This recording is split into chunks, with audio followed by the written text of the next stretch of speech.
Welcome to episode 2. Today I'm at Horden. In the first episode we had the Brummel drama, and this is where I'm coming into land so I can put them on. I'll have another flight after this. So I'm coming into land, and I think on the last video I says that I was coming directly on the wind, but now when I look at the video footage here, I'm slightly off, but I do turn, get the wing straight down. That was the priority. It's quite muddy there, so look, I actually slipped there.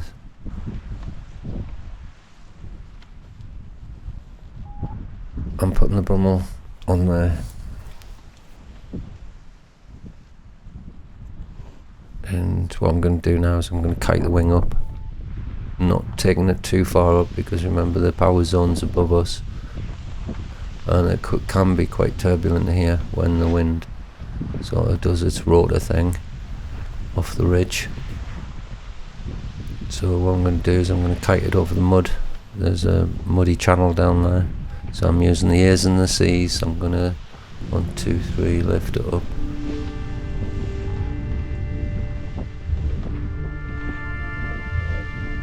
Put the wing in this little ditch while I'm making sure I'm sorted.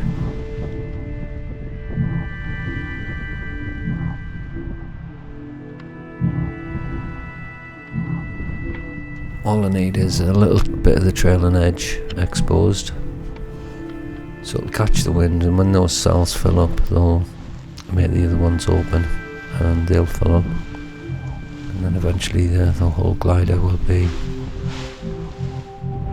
full of air.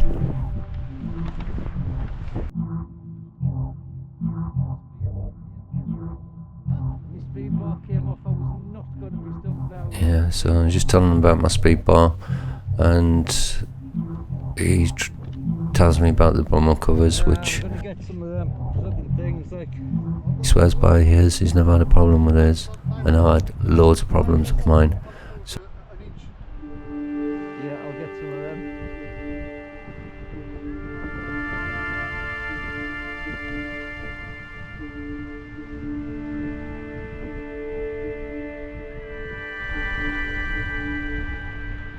And there's the kestrel over there.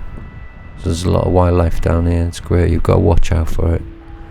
I was once told that birds of prey are looking down, so be careful when you're flying over them, because they don't know that you're there, or you could startle them. They could fly up, or they could just fly up without knowing that you're there.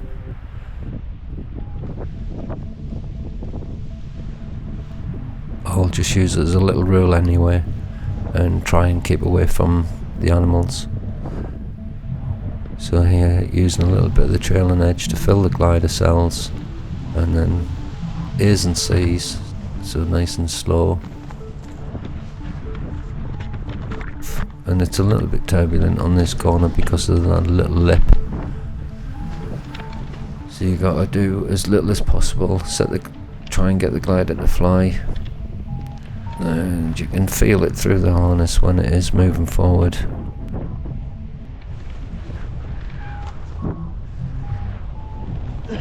Off to the left, get a little bit height.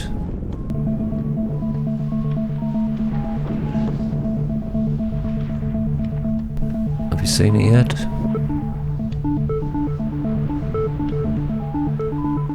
The right hand Brummel has come off. Could only happen to me.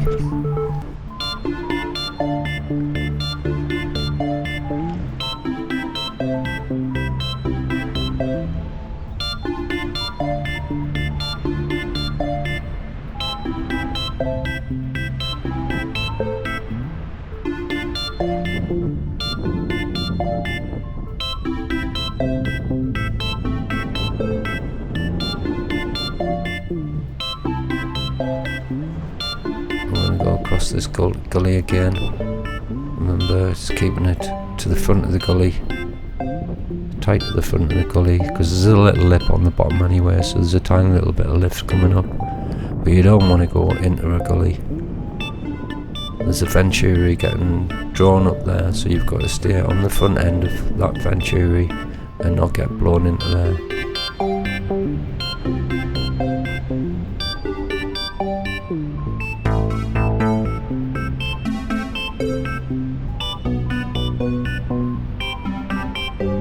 So again, on this corner of this ball, should get some lift.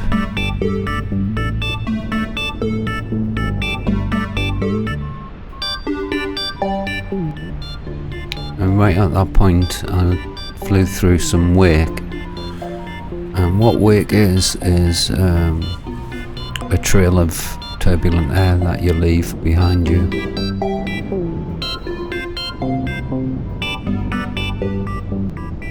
You might have seen some sort of vehicle like a car or an airplane flying through some smoke and leaving trails.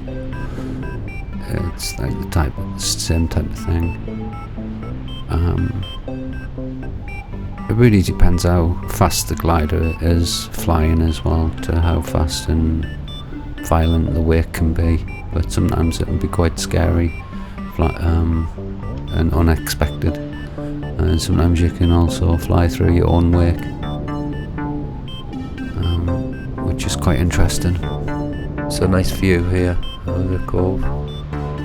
You see the drop off to whatever it is underneath the water. It looks pretty amazing.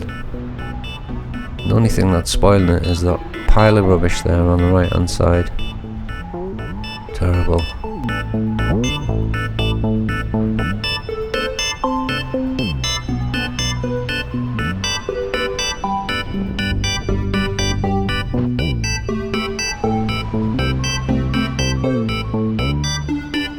Like that bit of lift there. Wow.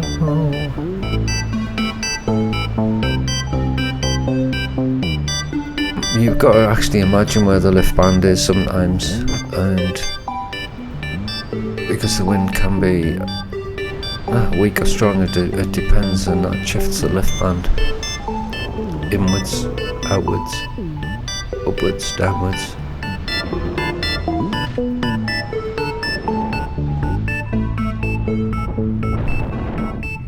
So I'm having a drink there, and how you drink is I have one of those runner's camelback things with the pipe on, so that's just in my harness behind me, and the tube comes through, so it's easy accessible on my shoulder strap.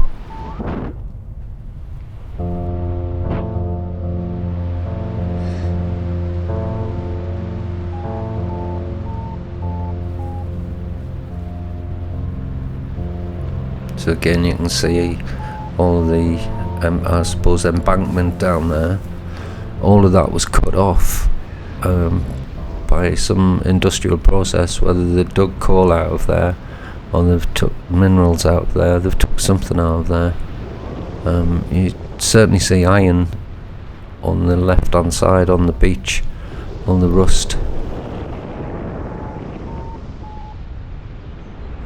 And it could be all just leaching out of there.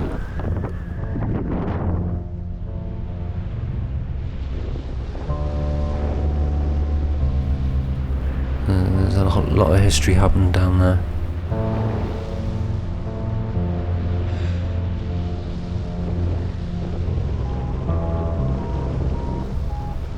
So back to land, a bit high here, so I'll just continue ridge soaring along this ridge, looking down at the windsock, and it's slightly off again.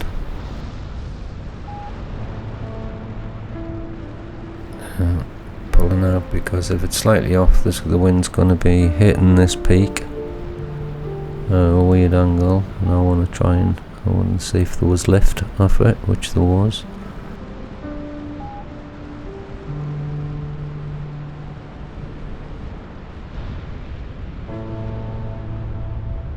There's Eddie again.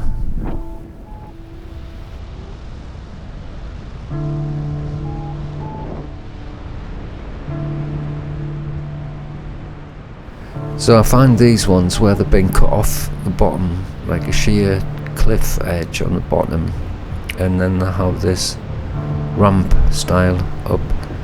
Sometimes a little bit difficult to find out where the pressure zone is. Is it right down there? It will be when it's strong, it'll be above that sheer, but if it's not strong, it's going to be further on to the right and further up towards the edge of the ridge. above the ridge.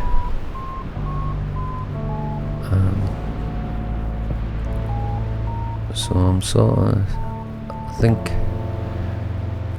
on it now. I come across here. Nice steady line. Yeah, he was enjoying himself as well. Yeah, plenty of height to get across this one.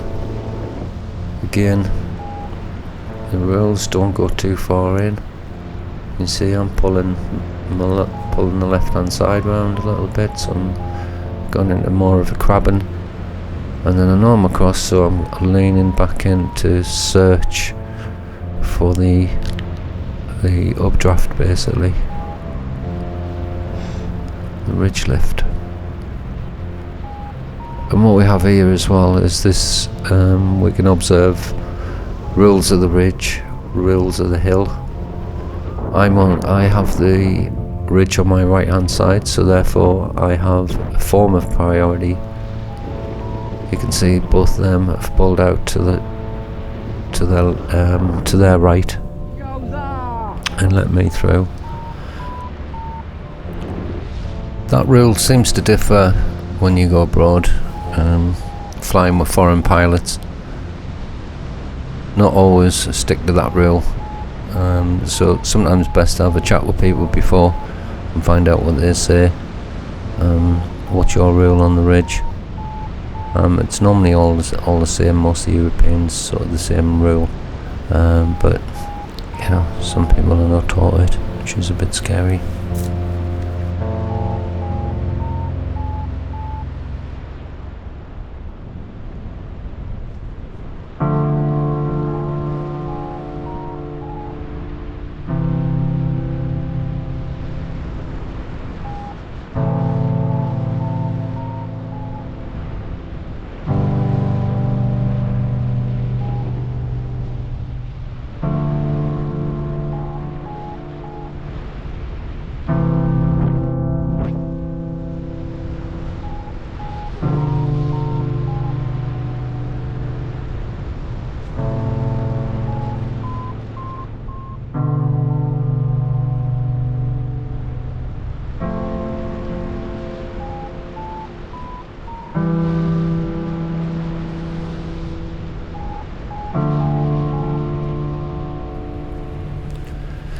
So notice it's not working as good along here now, so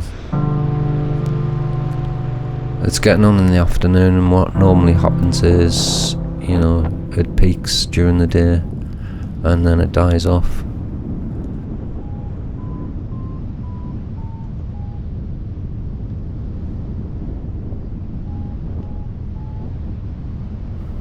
I'd love to fly down here all the time.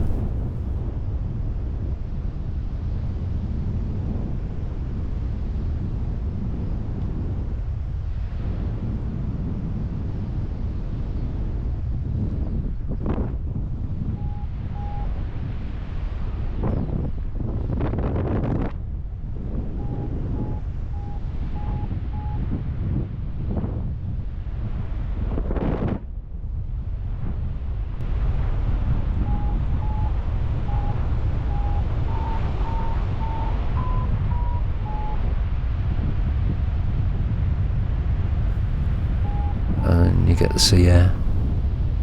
Makes you really tired. It's crazy. 'Cause I remember being a kid and going to the seaside, and when you used to come back, you're absolutely tired.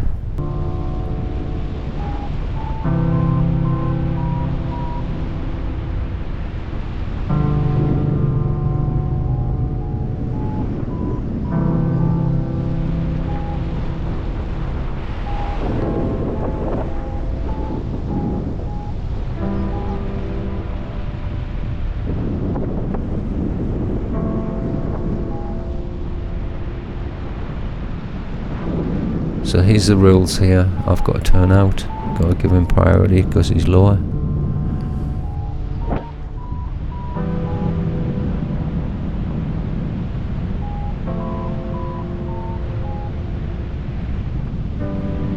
You gotta always try and maintain height, so you're always topping your height up.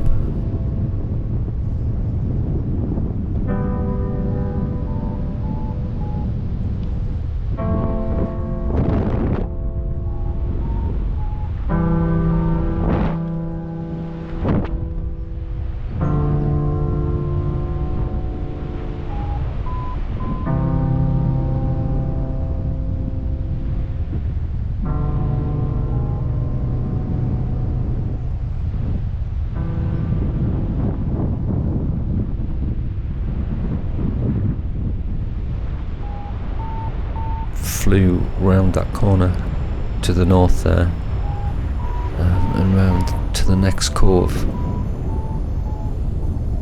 It wasn't really a nice experience because, you know, I didn't know as much as I do now.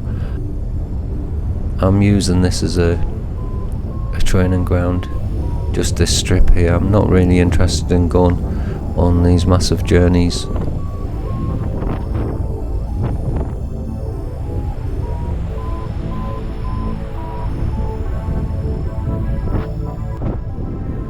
Someone actually went in the sea on this day,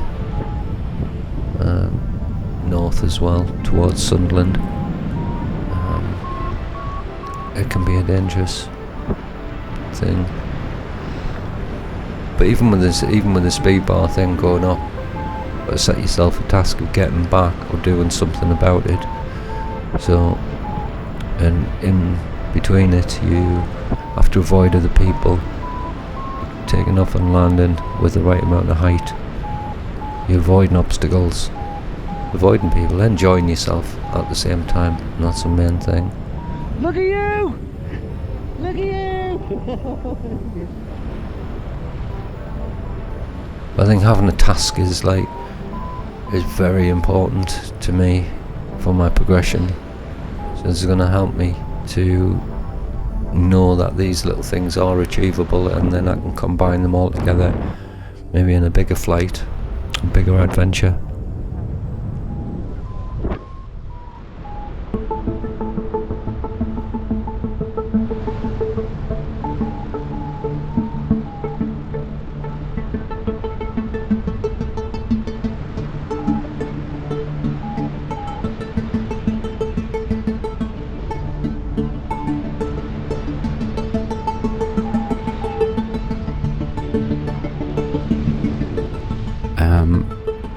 The short flight and doing everything right in the short flight to get back is treating it like a scenario. It could be an emergency scenario. You've taken off, you've got something that you can't do in flight, so you've got to get back. Or it could be taking off and getting into really bad conditions and coming down to land and getting out of the sky, which there was a weather front come through, and I wished I'd sort of analysed the sky a little bit more and avoided it more than flying in it, which I did, which you can see on the 360 video. It's not nice. Some big gusts and not being able to access my speedbar on that flight properly.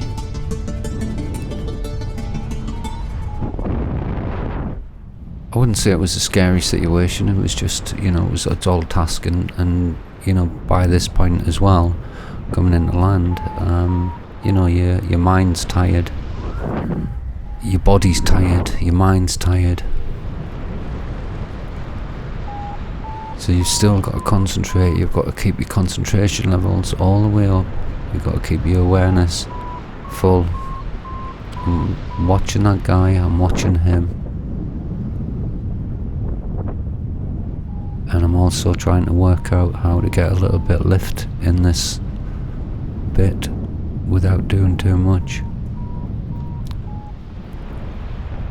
So, because 2 people are coming into landing, if I go back that would be 3 on approach, which is not very nice.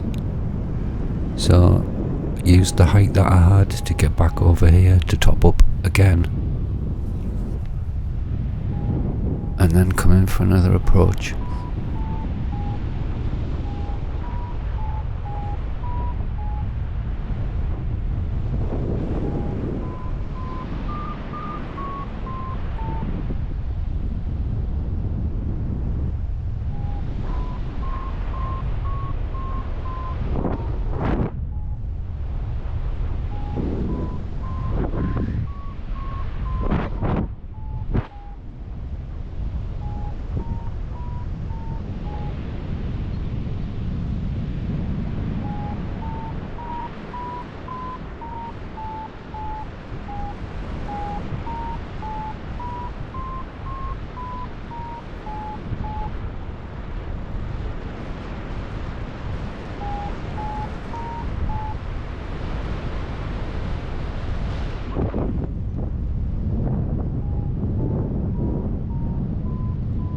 back to that corner to top up again.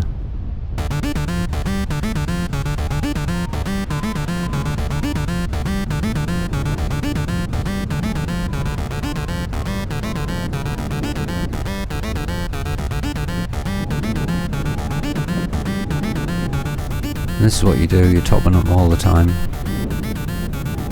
Unless you're actually playing in one of the lift bands and slipstreams, and you can just sit there, you can just float along. But I'm actually looking for lift. I'm not playing in it, I'm looking for lift to get me back to the landing. Enough height to get across here.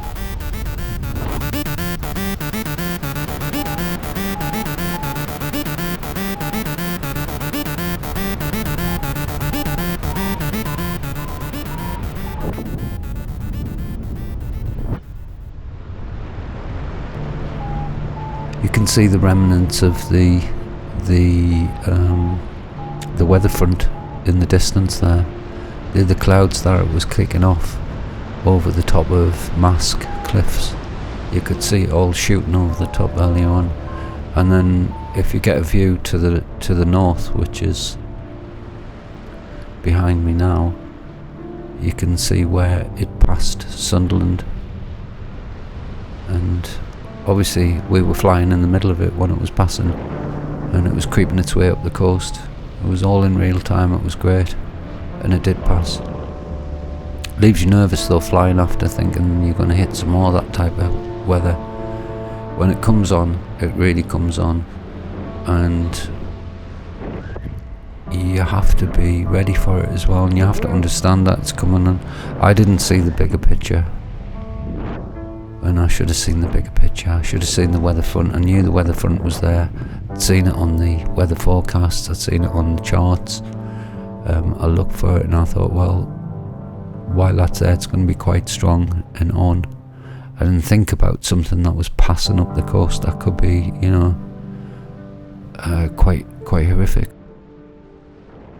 Looking down at the windsock, you can see that's slightly off as well.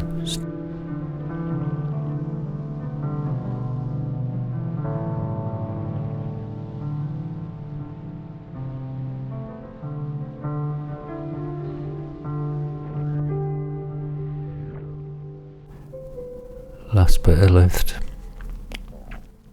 and just pull around nice and slowly again, a bit more precise, lining up with the windsock, but the windsock's, there's turbulence down here, so I'm crabbing left a little bit here to try and get in smoother air, and put a full flare on, but a sort of slip forward, so I lie down on the ground.